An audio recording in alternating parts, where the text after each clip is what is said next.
Alright, so let's talk. So the Switch 2 has been out for about 2 months now, just a little over. And while I've had a lot going on in my life that I'm sure I'll share in another video, I've actually had a little bit of time off to the side to play it, and now hopefully I can give you guys a good review a few months in to show you what to expect and to see if maybe this is something that you want to get yourself. But before I do that, let me show you the little journey I went on to go get the Switch myself.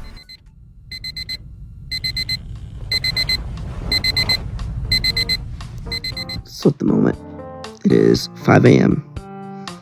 I just woke up. The team is meeting at Walmart because I believe Walmart opens at 6. I think we've got some good odds, so here's crossing our fingers because we're gonna hope that we got this. I'm gonna try to bring you guys along the way as much as I can. I don't know if I'm gonna do an unboxing video yet, but we're gonna get that Switch 2, baby. We're gonna get that Switch 2, baby. Okay, so we've made it to Walmart. I've currently overestimated the competition by like tenfold. So there's in fact nobody here, and it is 30 minutes to open now. However, I've made a critical error in my war plans. I should have just gone to the Walmart app and ordered this last night. But I was like, you know what? Fuck it, we're gonna do this like people did in the olden days and show up when the store opens. Well, actually in the olden days, you know, I say the olden days, when like, what was it, the 360 launched and stuff, like you just waited outside a store till midnight, but we don't do that anymore. So I told you all of this. We're gonna hope there's a Switch 2 there. Oh, I've just been informed that the one man in the parking lot is my biggest competition. He's your nemesis. He is my nemesis. How has he beat me? Wait, no, he we has were like everything. He has like a virtual boy that he does like content reviews on too. He does everything. Oh, wow. He has like 3,000 subscribers. He's not doing bad for himself. Look at him nice. He's a got clothing line. Breathing. So the Super Virgin has been beat out by the Mega Virgin, I see. Bad day to be a Nintendo fan. He got one girl and then he called her fat. And then she left him. So now we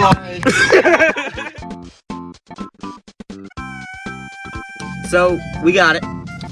Man, please. She is here indeed. So, I did overestimate this very much. To be fair, this thing's like stupid expensive, so I don't recommend many people get this quite yet.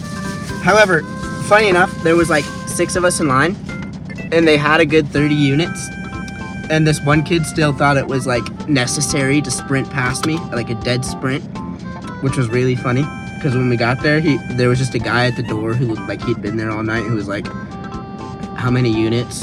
And he had like 30, and there was only 6 of us, so I hope that kid felt special. I feel special. We're gonna play this soon. I will try to give you my best and honest review of it.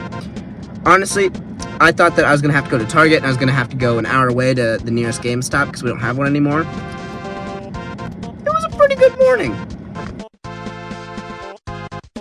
So we've come back to Walmart just because I wanted to see the carnage, and I was surprised they're actually sold out right now. Hey, we got nothing over here. So this was all full of Switches earlier. So all we have left now are just the physical games they finally put out. Something I am a little disappointed with though. There's no color variants.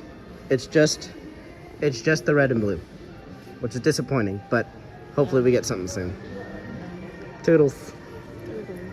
Okay, so we finally got an update. It's the next day if you can't tell because I'm wearing something different. We finally got games. So, Mario Kart World, it was $80. I think it's way too expensive. I kind of wish I did the $50 pack-in, but I do like having the physical, so that, I don't know if that's worth the extra $30, but we will see. I've heard kind of mixed reviews on it, so I'm going to be interested to try it out. However, a game that I've heard great reviews on, Cyberpunk. I've been wanting to try this for a long time. However, being a Nintendo fan, you don't really get options to play, or many opportunities to play AAA games. So, we're going to see what I think of these two, and I will get back to you. So with the release of the Switch, I've been playing about 5 games at the moment. I got a few of them right here. I'm gonna be honest with you. Right now, the game I've probably put the most hours into and have enjoyed the most is gonna be Cyberpunk 2077. I didn't get to play this game when it released initially, which might be a blessing in disguise because I know how that went.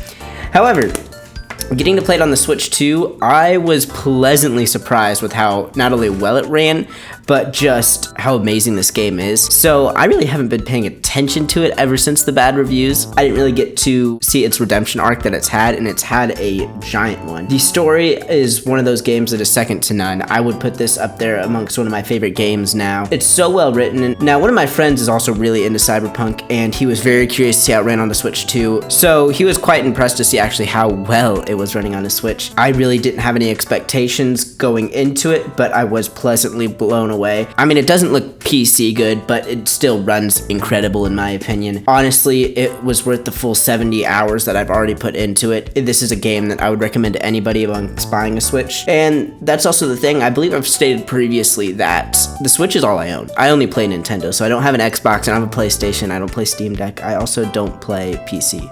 So for me, the Switch was my first time getting able to play a huge AAA game like Cyberpunk, and now I'm caught up on all of it. I love it. I'm currently sitting through Edgerunners right now. Fantastic show. I recommend it to anybody. Easily if you're getting a Switch too. This is one of the first games you're gonna have to pick up. Now, another game that has dropped within this 2 months that I've spent a lot of time in and that I will recommend to anybody, Donkey Kong Bonanza. I'm gonna be honest, I'm not a big Donkey Kong guy. I've been trying to find 64 just for my collection, but I was never really interested. In my viewpoint, it always played second fiddle to Mario. However, this game was one that really surprised me as well. Just the emotion put into this game. I mean, the gameplay itself is fun. You can destroy, break anything. It feels like Mario Odyssey on steroids. It's definitely more sandboxy. Don't go into this expecting the same just kind of platform and arcadiness as a Mario Odyssey. I mean, this is a game where you're meant to spend hours in one level just breaking stuff and exploring every part of it, building stuff, getting the houses, and just really exploring what it has to offer. Honestly, with the little story that most of these Nintendo games have, especially the platformers, I was really impressed what they did in a little amount of time. I'm trying not to spoil the ending, but it was definitely a surprising... I'm trying to think of how to say this without spoiling it, but let's just say, spoiler warning here, a character returns that I have not been able to see because I don't even think there's been a game with him that I've been alive for besides Smash Bros. So that was an incredible treat. I think this is going to go down as one of the all-time classic Nintendo games, so I was really glad that I got to play it amongst release. I would recommend this to anybody. Now, a game that I really wasn't impressed by. I don't want to say I regret buying it, but it really hasn't earned its value for me. It's gonna be Mario Kart World. Then again, I'm just not a big Mario Kart guy. I didn't really put that many hours into 8 or 8 Deluxe, so you can take that as you will. However, I thought it was gonna be sold on the open world. Something that really honestly discouraged me right away was that the open world's only single player. It's possible to play it in multiplayer, but you gotta do this weird workaround. I'm not really an online guy when it comes to Mario Kart either, so I'm sure that takes a lot of it out of me. However, the little I have played with family and friends, they've loved it. I know that they're advertising the open world of it. However, definitely the new mode that they added has been the most fun. The little I played with my family and friends, that's what they always want to go to where, and just the amount of fun that we've had with it. I think Mario Kart is just one of those games that you have to play with friends to get its value. So I would say if you've got a big group of friends, I would totally recommend it. It's fun when you have a whole group, but when you're playing on your own, it's alright. Now, another game that I've played a lot of that it's my first time playing is No Man's Sky. Now, I really also had no expectations going into No Man's Sky. I got the Switch 2 upgrade for it, so that was free, which is incredible by the way, because I know they're kind of pushing that you have to pay for the Switch 2 upgrade. I just think maybe if they had a better release lineup, I could see it, but they really don't. I mean, I don't necessarily see why I should have to pitch over $10 so I can play with the power of this new console. I think that should just be the focus point of this new console, is I get the full power baked into it. I was pleasantly surprised when I saw that the upgrade pack was free. The game was on sale. I think it was for like $20. It was something I always wanted to try, so I picked it up. I put a lot of hours into No Man's Sky. The story... Maybe it's just because I'm not the biggest fan of it. There's nothing really there for me. However, the space exploration part of it has been a lot of fun. Getting a squadron, getting the giant ships, building your own bases, exploring different planets, getting pets. There's a lot to do in the game, and especially with the online mode, none of my friends play No Man's Sky, so maybe down the line, I'll make a video playing it with one of them. At the moment, I'm the only person I know who plays it, but what I have played out of it, I've had a great time, and honestly, it is a game that I'd recommend to everybody. Now, the last game that I am currently getting through right now is probably my 4th or 5th playthrough of Breath of the Wild with the upgrade pack. I didn't think I would notice it at first. I've never been a huge spec guy to where if I'm playing a game in 1080p or 4K that it's bothered me all that much. I've definitely been a huge believer that the quality of the gameplay should be the quality of how the game looks. I would rather have a game that looks like it's still made for the Game Boy in black and white, but I could pour endless hours in that's incredibly fun, than a game that looks like it's for next-gen consoles, but I'm gonna get bored in 20 minutes. But saying that, going into it, I definitely noticed the upgrade.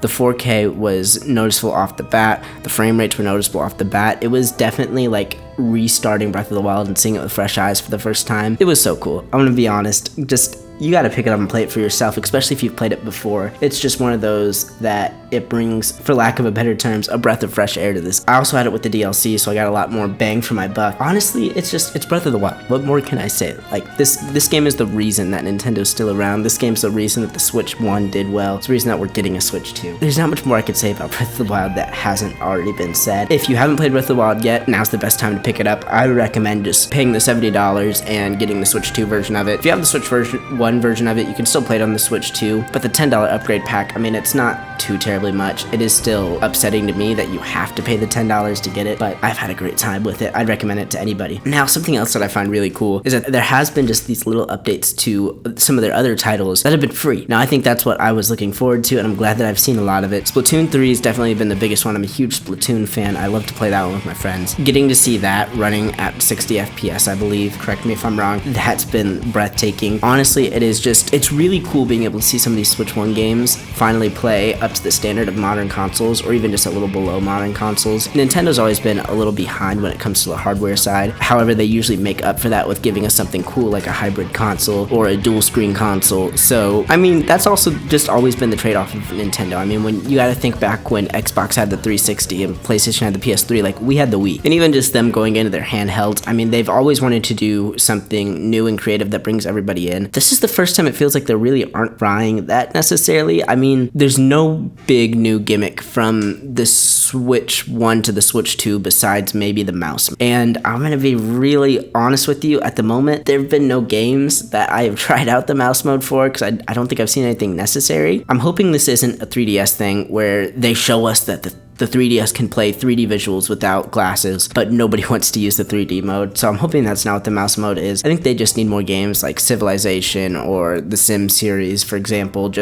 or even just click and adventure games, just to come onto the system. I think that'll really sell the mouse mode a lot more, but as of right now, not really any use for it. I know they just showed Mario Paint was coming out. I haven't played that yet, but the mouse mode is supposed to be used for that. That could be a good time. Again, that's a Super Nintendo game. I want to see what Nintendo 2 Switch games are going to use the mouse mode. Now, overall, I think the biggest question is, would I recommend the Switch 2 to anybody? I'm gonna say it depends. If you are in the same boat as I am, that you don't own a PS4, PS5, an Xbox Series X, a Steam Deck, or even a gaming PC, and you really are just a fan of Nintendo, you want to play their first-party games along with some third-party games, I would say it's worth it. Cyberpunk alone, that was a great time getting the Ultimate Edition, and I would never have been able to play that if the Switch 2 wouldn't have allowed that.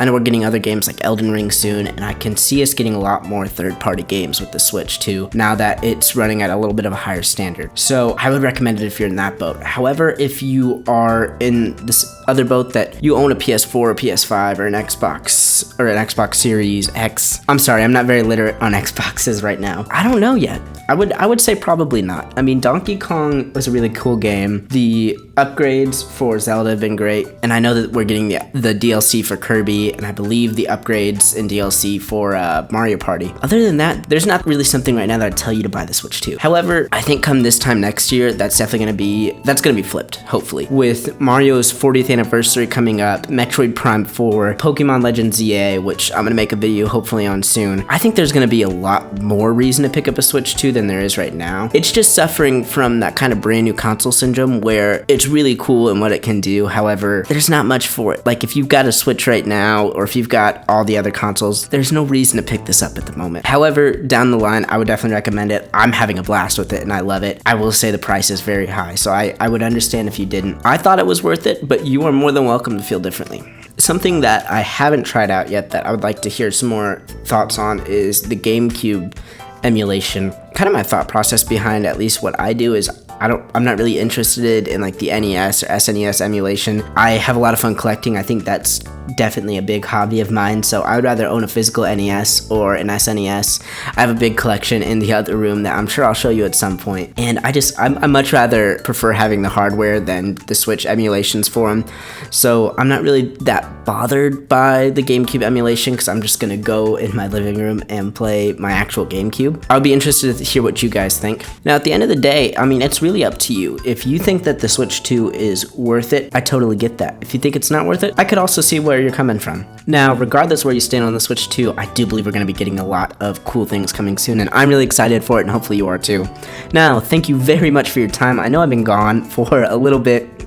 I'll have an update for you soon. I also hope to have some more cool videos and stuff coming your way. So, thank you for watching, and I hope you guys have a great day.